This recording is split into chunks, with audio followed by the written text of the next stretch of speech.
चूना बांझपन की सबसे अच्छी दवा है। इनफर्टिलिटी, बांझपन, ये सबसे जल्दी चूने से ही ठीक होता है।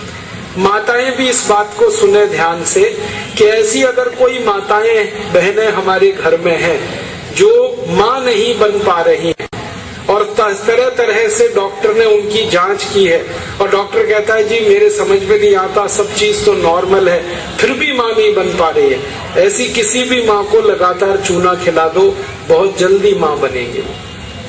और माताएं बहनें ये बात मेरी हमेशा याद रखें कि ऐसी कई माताएं होती हैं जो गर्भ धारण तो कर लेती हैं लेकिन महीने 2 महीने में गर्भपात हो जाता है उनका, कोई कारण हो सकता है, 1 महीने में, किसी का 2, किसी का 3 महीने में गर्भपात हो जाता है। ऐसी सब माताओं को चूना खिलाइए, कभी भी गर्भपात नहीं होगा।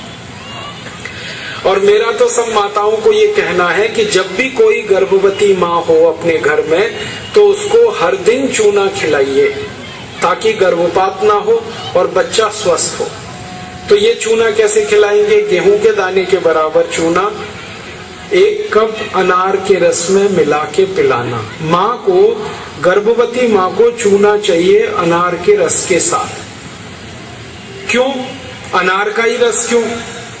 अनार के रस में सबसे ज्यादा आयरन होता है, लोहा, और चूने में सबसे ज्यादा कैल्शियम होता है। और गर्भवती माँ को आयरन और कैल्शियम, इन्हीं 2 तत्वों की सबसे ज्यादा आवश्यकता होती है। तो अनार का रस 1 कप ले लें और चूना गेहूं के दाने के बराबर हर गर्भवती माँ को 9 महीने तक दे दीजिए आप, सुबह खाली पेट। इसे याद रखिए। बस एक ही व्यक्ति चूना ना खाएं, एक सावधानी है इसमें। जिनको पथरी की बीमारी है, जिनको गॉल ब्लैडर स्टोन है, वो चूना ना खाएं। जिनको किडनी स्टोन है वो चूना ना खाएं।